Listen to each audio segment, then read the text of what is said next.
வணக்கம். மதிமுகம் செய்திகள். இன்றைய முக்கிய நிகழ்வுகளை பார்ப்பதற்கு முன்பாக தலைப்புச் செய்திகளை பார்க்கலாம். தமிழகத்தில் தீண்டாமை ஒழிப்பு உறுதிமொழி ஏற்போம். அம்பேத்கர் பிறந்த நாளை சமத்துவ நாளாக தமிழக அரசு அறிவிப்பு. சர்வாதிகாரி மோடி மீண்டும் ஆட்சிக்கு வரக்கூடாது. அடக்குமுறையின் மூலம் எந்த இயக்கத்தையும் அழிக்க முடியாது என வைகோ தேர்தல் பரப்புரை. தமிழகத்தில் நீட் தேர்வு நடக்க அதிமுக தான் காரணம். திமுக வேட்பாளர் கனிமொழியை ஆதரித்து அமைச்சர் உதயநிதி ஸ்டாலின் பரப்புரை. அதிமுகவை அழிக்க நினைப்பவர்கள் அழிந்து போவார்கள். அதிமுக ஒரு மாதிரியான கட்சி என அண்ணாமலைக்கு எடப்பாடி பழனிசாமி பதிலடி.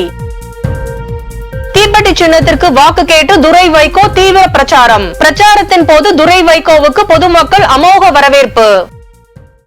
அம்பேத்கர் பிறந்த நாளான ஏப்ரல் 14ஆம் தேதி தமிழகத்தில் தீண்டாமை ஒழிப்பு உறுதிமொழி ஏற்போம் என முதலமைச்சர் மு.க. ஸ்டாலின் தெரிவித்துள்ளார். அம்பேத்கர் பிறந்த நாளை ஒட்டி முதலமைச்சர் வெளியிட்டுள்ள அறிக்கையில் சாதி சமய வேறுபாடுகளை ஒழிப்பதில் அடையாள சின்னமாக விளங்கிய அம்பேத்கர் பிறந்த நாளான ஏப்ரல் 14ஆம் தேதி சமத்துவ நாள் என அறிவித்துள்ளார். அம்பேத்கரின் புகழை போற்றும் வகையில் வியாசர்பாடி அரசு கலைக்கல்லூரிக்கு அம்பேத்கர் அரசு கலைக்கல்லூரி என்றும் சென்னை சட்டக்கல்லூரிக்கு அம்பேத்கர் சட்டக்கல்லூரி என பெயர் சூட்டியுள்ளதாக தெரிவித்துள்ளார். புதிதாக உருவாக்கப்பட்ட சட்ட பல்கலைக்கழகத்திற்கு அம்பேத்கர் சட்ட பல்கலைக்கழகம் என்றும் பெயர் சூட்டியதுடன் சென்னை ராஜா அண்ணாமலைபுரத்தில் அண்ணல் அம்பேத்கர் மணிமண்டபம் அமைத்து அவரது சிலையை நிறுவி திமுக அரசு அம்பேத்கரை போற்றியுள்ளதாகவும் முதலமைச்சர் குறிப்பிட்டுள்ளார். ஏப்ரல் 14ஆம் தேதி தமிழ்நாடு முழுவதும் தீண்டாமை ஒழிப்பு உறுதிமொழி ஏற்போம் என்றும் அம்பேத்கர் வழியில் சமத்துவ சமுதாயத்தை உருவாக்கிட அனைவரும் பாடுபடுவோம் என குறிப்பிட்டுள்ளார்.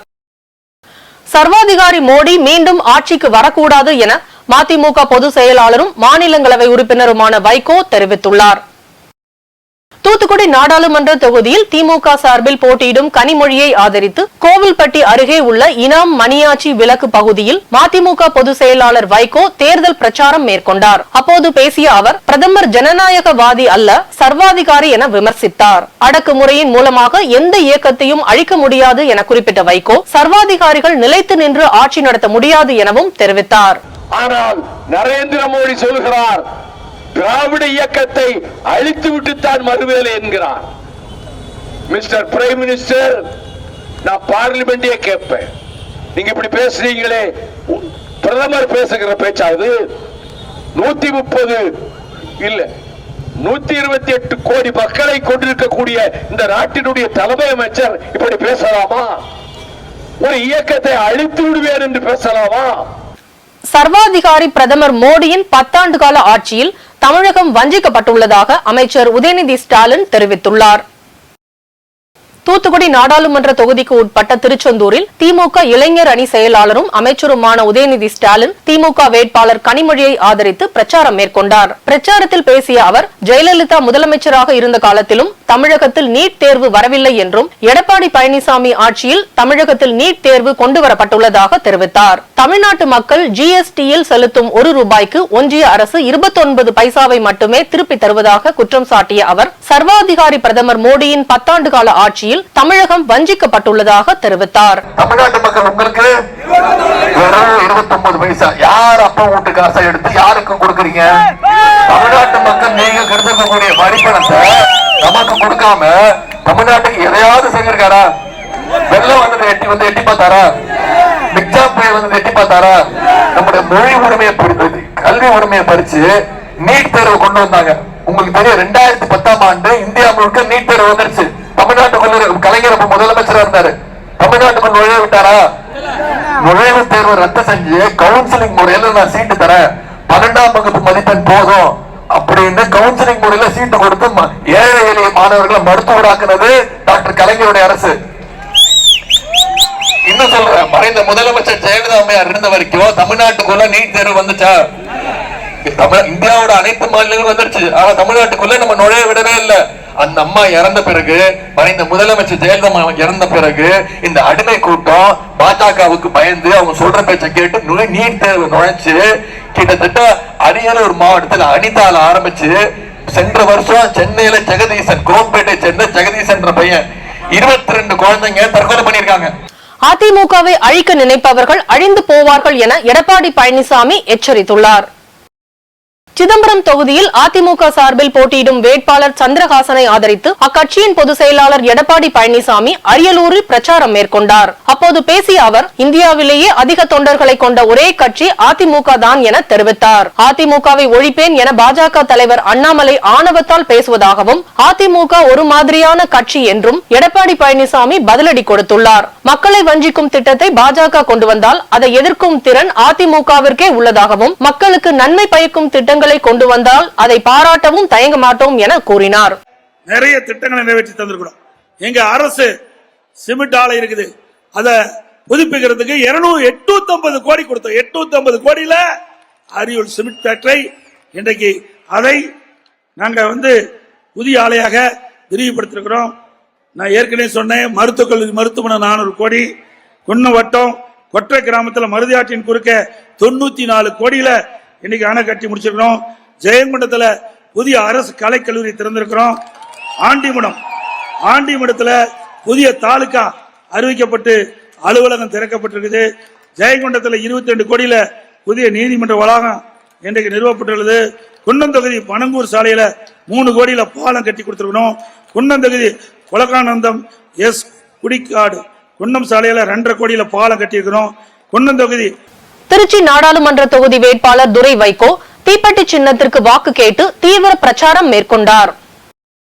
திமுக தலைமையிலான இந்தியா கூட்டணியில் திருச்சி நாடாளுமன்ற தொகுதியில் மதிமுக வேட்பாளர் துரை வைகோ போட்டியிடுகிறார். இந்நிலையில் நாள்தோறும் கூட்டணி கட்சி நிர்வாகிகளோடு தீப்பெட்டி சின்னத்திற்கு துரை வைகோ தீவிர வாக்கு சேகரிப்பில் ஈடுபட்டு வருகிறார். அதன் ஒரு பகுதியாக தொடையூர், முட்டுக்காடு, சத்தியமங்கலம், இரும்பாளி, மேலூர், வெள்ளனூர், தென்னங்குடி ஆகிய பகுதிகளில் தீப்பெட்டி சின்னத்திற்கு வாக்கு கேட்டு துரை வைகோ பொதுமக்களிடையே உரையாற்றினார். அதனைத் தொடர்ந்து தென்னங்குடி, வைத்தூர், மூட்டாம்பட்டி, திருமலை ராயபுரம், உப்பிலியக்குடி, வாழமங்கலம், செனையக்குடி, அண்டக்குளம், பெரிய தம்பி, உடையாம்பட்டி, பெரம்பூர், வீரக்குடி ஆகிய பகுதிகளில் தீப்பெட்டி சின்னத்திற்கு வாக்கு கேட்டு துரை வைகோ பொதுமக்களிடையே உரையாற்றினார்.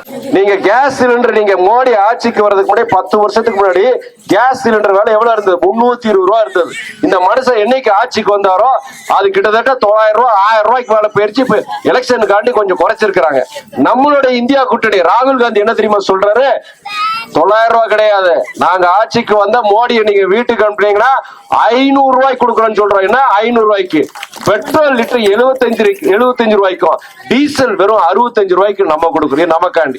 சரி, இன்னொரு முக்கியமான பிரச்சனைமா, நமக்கு சாப்பாடு எல்லாமே போடுற யாரு? உங்களை மாதிரி ஆட்கள் விவசாய காட்டுல போய் அந்த வெயிலையும் மழையிலையும் பார்க்காம போய் நீங்க வேலை செஞ்சு நீங்கள மாதிரி விவசாய கூலிகள் சரி விவசாயில நீங்க பாடுபட்டு செஞ்சுதான் நாங்க சாப்பாடு சாப்பிடுறோம். விவசாயிகள் இந்த 10 வருஷத்துல மோடி ஆட்சியில 1.5 லட்சம் விவசாயிகள் இந்தியா முழுவதும் தூக்குப்பிடி செத்துருக்காங்க. 1.5 லட்சம் விவசாயிகமா 10 பேர் 50 பேர் கிடையாது, அத்தனை பேர் கடன்ல செத்து போயிருக்கிறாங்க. 10 வருஷமா நம்மளுடைய இந்தியாவில் இருக்கிற கூட்டில இருக்க அத்தனை கட்சிக்காரங்களும் மோடி கிட்ட என்ன தெரியுமா கேட்கிறோம்? விவசாயிகளுடைய பயிர்க்கடனை தயவு செய்து கொஞ்சம் தள்ளுபடி பண்ணுங்க. அங்கங்க விவசாயிகள் தற்கொலை பண்ணிட்டு இருக்காங்க, தயவு செய்து ஒரு முறை பண்ணுங்கன்னு சொன்னதுக்கு இல்ல பொருளாதார கஷ்டம், கொரோனா வந்துருச்சு, கவர்மெண்ட் கிட்ட காசு கிடையாதுன்னு சொன்னாங்க. நான் உங்களுக்கு திருச்சி கந்தர்வக்கோட்டை தொகுதி மட்டுமல்ல, அந்த திருச்சி நாடாளுமன்ற தொகுதி மக்களின் குரலாக அங்கே டெல்லியில் இந்த துரை வைக்க ஒழிப்பேன் என்கிற வாக்குறுதி அளித்துவிட்டு வருகின்ற நாடாளுமன்ற தேர்தல் எனக்கு தீப்பெட்டி சின்னத்தில் வாய்ப்பளித்து வெற்றி பெற செய்யுமாறு அன்புடன் பண்புடன் தாழ்மையுடன் வேண்டி கேட்டு கன்னியாகுமரி தக்கலை பகுதியில் பாஜக வேட்பாளர்களை ஆதரித்து உள்துறை அமைச்சர் அமித்ஷா வாகன பேரணியில் ஈடுபட்டார்.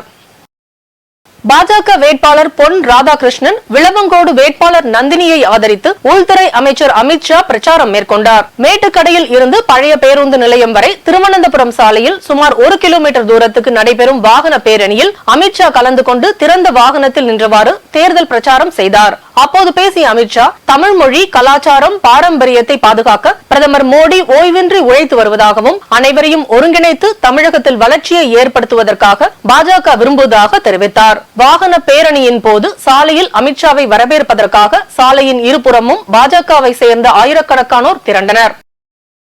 அமலாக்கத்துறை கைதுக்கு எதிராக டெல்லி முதல்வர் அரவிந்த் கெஜ்ரிவால் தாக்கல் செய்த மேல்முறையீட்டு மனுவை உச்சநீதிமன்றம் ஏப்ரல் 15ஆம் தேதிக்கு விசாரிக்க உள்ளது.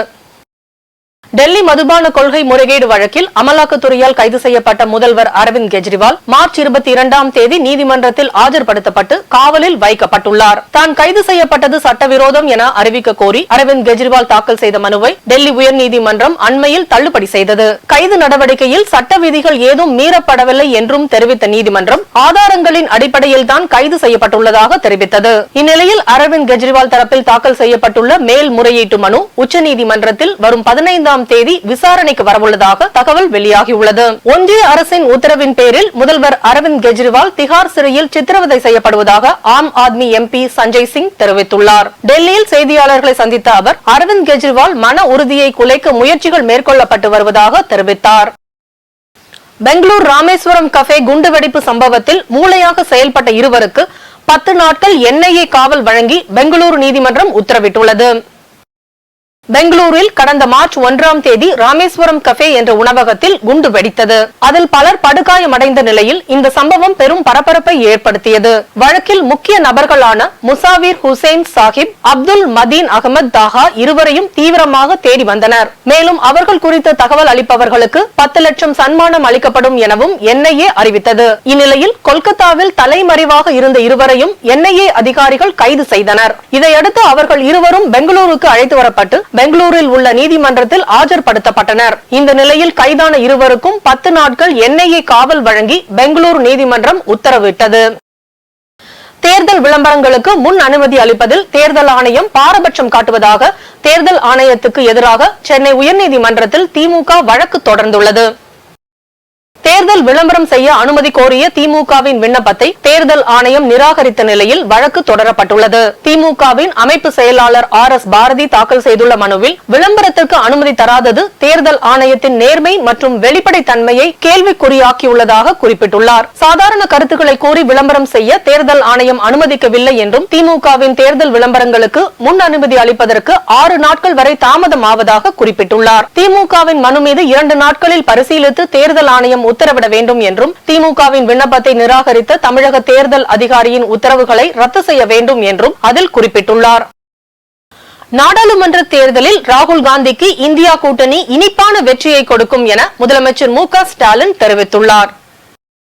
இந்தியா கூட்டணி சார்பில் நெல்லை பாளையங்கோட்டை பெல் மைதானத்தில் தேர்தல் பிரச்சார பொதுக்கூட்டம் நடைபெற்றது. இதில் காங்கிரஸ் மூத்த தலைவர் ராகுல் காந்தி கலந்து கொண்டு பரப்புரையாற்றினார். முன்னதாக ராகுல் காந்தி தானே கடைக்கு சென்று இனிப்பு வாங்கி முதலமைச்சரிடம் வழங்கினார். இது தொடர்பான வீடியோ சமூக வலைதளங்களில் வைரலாகி வரும் நிலையில் ராகுல் காந்தியும் இந்த வீடியோவை தனது இன்ஸ்டா பக்கத்தில் பகிர்ந்துள்ளார். இந்த நிலையில் ராகுல் காந்தி தனக்கு இனிப்பு வழங்கிய வீடியோவை முதலமைச்சர் MK ஸ்டாலின் தனது X தளத்தில் பகிர்ந்துள்ளார். அதில் அன்பிற்கும் உண்டோ அடைக்கும் தாழ் என்று தன்னுடைய சகோதரர் ராகுல் காந்தி இனிப்பு வழங்கியது மகிழ்ச்சி அளிப்பதாக நெகிழ்ச்சி தெரிவித்துள்ளார். மேலும் நாடாளுமன்ற தேர்தலில் ராகுல் காந்திக்கு இந்தியா கூட்டணி இனிப்பான வெற்றியை கொடுக்கும் என்றும் முதலமைச்சர் குறிப்பிட்டுள்ளார். மக்களவை தேர்தலை முன்னிட்டு தமிழகத்தில் 4 முதல் 9ஆம் வகுப்பு வரையிலான மாணவர்களுக்கு ஏப்ரல் 21ஆம் தேதி வரை தொடர் விடுமுறை அளிக்கப்பட்டுள்ளது. மக்களவை தேர்தலை முன்னிட்டு பெரும்பாலான பள்ளிகள் தேர்தல் முகாம்களாக மாற்றப்பட உள்ளன. மேலும் ஆசிரியர்களும் தேர்தல் பணிகளில் ஈடுபடுத்தப்பட உள்ளதால் 4 முதல் 9ஆம் வகுப்பு மாணவர்களுக்கு ஏப்ரல் 21ஆம் தேதி வரை தொடர் விடுமுறை வழங்கப்பட்டுள்ளது. ஏப்ரல் 22, 23ஆம் தேதிகளில் நடைபெறும் தேர்வுக்கு பின்னரே மாணவர்களுக்கு கோடை விடுமுறை வழங்கப்பட உள்ளது. மக்களவை தேர்தலை முன்னிட்டு ஏப்ரல் 18ஆம் தேதி அரசு பேருந்துகளில் பயணிக்க 20,000 பேர் முன்பதிவு செய்துள்ளனர். தமிழகத்தில் ஏப்ரல் 19ஆம் தேதி நடைபெற உள்ள மக்களவை தேர்தலில் வாக்களிக்க வசதியாக 17, 18 ஆகிய தேதிகளிலும் தேர்தல் முடிந்த பிறகும் சென்னை மற்றும் பிற இடங்களுக்கு திரும்ப வசதியாக 20, 21 ஆகிய தேதிகள் என மொத்தம் 4 நாட்களிலும் 10,150 சிறப்பு பேருந்துகள் இயக்கப்படுகின்றன. இந்நிலையில் அரசு பேருந்துகளில் சுமார் 1.27 லட்சம் இருக்கைகள் முன்பதிவு செய்ய வழிவகை செய்யப்பட்டுள்ளது. இதில் தேர்தலுக்கு முந்தைய நாளான ஏப்ரல் 18ஆம் தேதி தமிழகம் முழுவதும் பயணிக்க 20,000த்திற்கும் மேற்பட்ட இருக்கைகள் முன்பதிவு செய்யப்பட்டுள்ளதாக போக்குவரத்து கழக அதிகாரிகள் தெரிவித்துள்ளனர். பல்வேறு மாவட்டங்களில் நடைபெற்ற நிகழ்வுகளை களத்தில் மதிமுகம் பகுதியில் பார்க்கலாம்.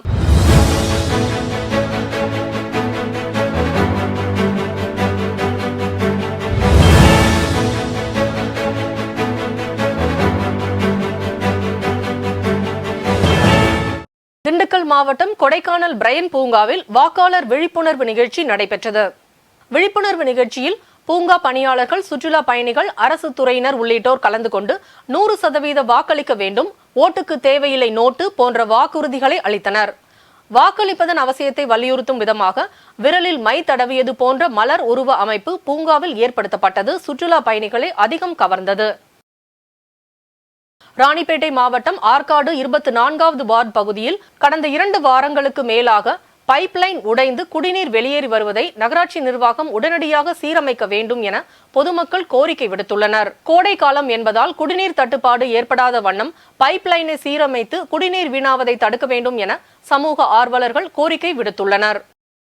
கொடைக்கானலில் சுற்றுலா பயணிகளின் வருகை அதிகரிப்பால் 3வது நாளாக கடும் போக்குவரத்து நெரிசல் ஏற்பட்டுள்ளது. தொடர் விடுமுறையை ஒட்டி திண்டுக்கல் மாவட்டம் கொடைக்கானலில் கடந்த சில தினங்களாக சுற்றுலா பயணிகளின் வருகை அதிகரித்து காணப்படுகிறது. குறிப்பாக மூஞ்சிக்கல், அண்ணா சாலை, ஏரி சாலை, கல்லறைமேடு, சீனிவாசபுரம் உள்ளிட்ட பல்வேறு பகுதிகளில் கடுமையான போக்குவரத்து நெரிசல் ஏற்பட்டது. சாலைகளில் இருபுறங்களிலும் சுற்றுலா வாகனங்கள் நீண்ட வரிசையில் ஒன்றன் பின் ஒன்றாக ஊர்ந்து செல்லும் நிலை ஏற்பட்டுள்ளது. பொதுமக்கள் அச்சமின்றி வாக்களிக்க அனைத்து ஏற்பாடுகளும் செய்யப்பட்டுள்ளதாக வேலூர் மாவட்ட காவல் கண்காணிப்பாளர் மணிவண்ணன் தெரிவித்துள்ளார். பதற்றம் நிறைந்த வாக்குச்சாவடிகளில் கூடுதலாக காவலர்கள் ரோந்து பணியில் ஈடுபடுத்தப்பட உள்ளதாக அவர் தெரிவித்தார். திருவண்ணாமலை நாடாளுமன்ற தொகுதி திமுக வேட்பாளர் CN அண்ணாதுரை செங்கம் தொகுதிக்கு உட்பட்ட ஆத்திப்பாடி, மோத்தக்கல், தானிப்பாடி, பீமாரப்பட்டி உள்ளிட்ட பல்வேறு ஊராட்சிகளில் தீவிர பிரச்சாரத்தில் ஈடுபட்டார். மோத்தக்கல் ஊராட்சி அருகே பிரச்சாரத்தில் ஈடுபட்ட போது நுங்கு வியாபாரம் செய்த வியாபாரிக்கு உதவும் வகையில் நுங்கு வெட்டி கொடுத்து நூதன முறையில் பிரச்சாரத்தை மேற்கொண்டார். தருமபுரி மக்களவை தொகுதியில் தேசிய ஜனநாயக கூட்டணியில் பாமக சார்பில் போட்டியிடும் வேட்பாளர் சௌமியா அன்புமணியை ஆதரித்து தருமபுரி மாவட்டம் தொப்பூரில் தமிழ் மாநில காங்கிரஸ் தலைவர் G.K. வாசன் பிரச்சாரம் மேற்கொண்டார். வேலூர் நாடாளுமன்ற தொகுதியில் தேசிய ஜனநாயக கூட்டணி சார்பில் போட்டியிடும் புதிய நீதி கட்சி தலைவர் AC சண்முகம் குடியாத்தம் நகராட்சிக்குட்பட்ட தங்கம் நகர், பெரியார் நகர் உள்ளிட்ட பகுதிகளில் தீவிர வாக்கு சேகரிப்பில் ஈடுபட்டார். மத்திய சென்னை திமுக வேட்பாளர் தயாநிதி மாறன் சென்னை அண்ணாநகர் டவர் பூங்காவில் துண்டு பிரச்சாரம் வழங்கி தீவிர வாக்கு சேகரிப்பில் ஈடுபட்டார். தயாநிதி மாறன் அண்ணாநகர் டவர் பூங்காவில் பிரச்சாரம் செய்ய சென்றபோது இளைஞர்களின் புதிய இருசக்கர வாகனத்தை இயக்கி நூதன முறையில் வாக்கு சேகரித்தார். அதேபோல் மத்திய சென்னை பாஜக வேட்பாளர் வினோஜ் P. செல்வம் தனது நாடாளுமன்ற தொகுதிக்கு உட்பட்ட ஐனாவரம் பகுதிகளில் தீவிர வாக்கு சேகரிப்பில் ஈடுபட்டார். அப்போது அவருக்கு அப்பகுதி மக்கள் உற்சாக வரவேற்பு அளித்தனர். புற்றுநோயால் பாதிக்கப்பட்டவர்களுக்கு விடுதிகள் ஏற்படுத்தப்பட உள்ளதாக இந்திய மருத்துவ சங்க தமிழ்நாடு தலைவர் அபுல் ஹாசன் தெரிவித்துள்ளார்.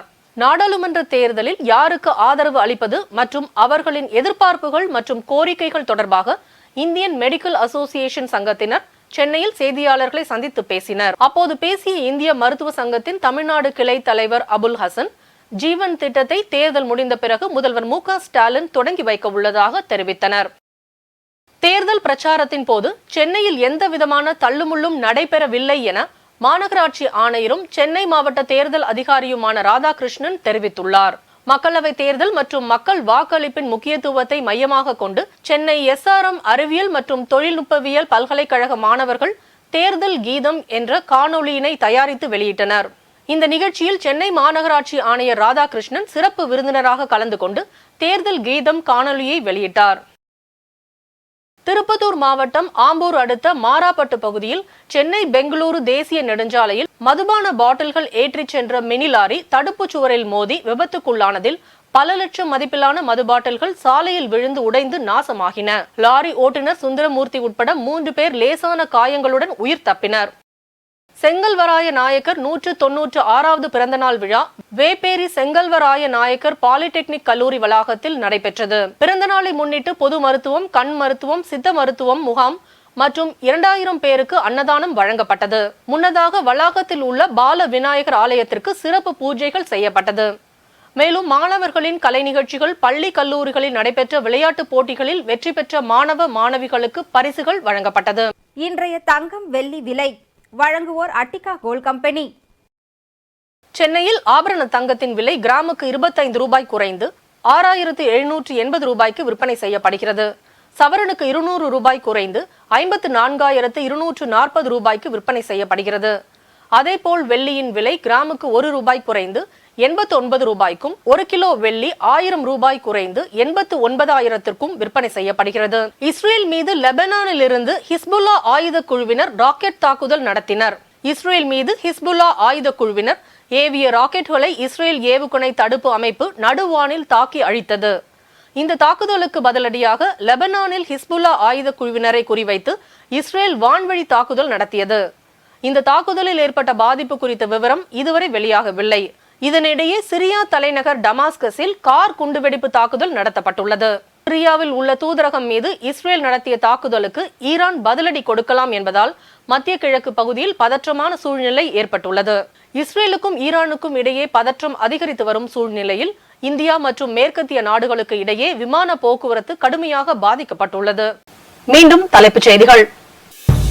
தமிழகத்தில் தீண்டாமை ஒழிப்பு உறுதிமொழி ஏற்போம். அம்பேத்கர் பிறந்த நாளை சமத்துவ நாளாக தமிழக அரசு அறிவிப்பு. சர்வாதிகாரி மோடி மீண்டும் ஆட்சிக்கு வரக்கூடாது. அடக்குமுறையின் மூலம் எந்த இயக்கத்தையும் அழிக்க முடியாது என வைகோ தேர்தல் பரப்புரை. தமிழகத்தில் நீட் தேர்வு நடக்க அதிமுக தான் காரணம். திமுக வேட்பாளர் கனிமொழியை ஆதரித்து அமைச்சர் உதயநிதி ஸ்டாலின் பரப்புரை. அதிமுகவை அழிக்க நினைப்பவர்கள் அழிந்து போவார்கள். அதிமுக ஒரு மாதிரியான கட்சி என அண்ணாமலைக்கு எடப்பாடி பழனிசாமி பதிலடி. தீப்பெட்டி சின்னத்திற்கு வாக்கு கேட்டு துரை வைகோ தீவிர பிரச்சாரம். பிரச்சாரத்தின் போது துரை வைகோவுக்கு பொதுமக்கள் அமோக வரவேற்பு. இத்துடன் செய்திகள் நிறைவடைந்தன. மீண்டும் செய்திகள் காலை 8 மணிக்கு. மேலும் செய்திகளை தெரிந்து கொள்ள மதிமுகம் பிரைம் யூடியூப் தளத்தில் இணைந்திருங்கள்.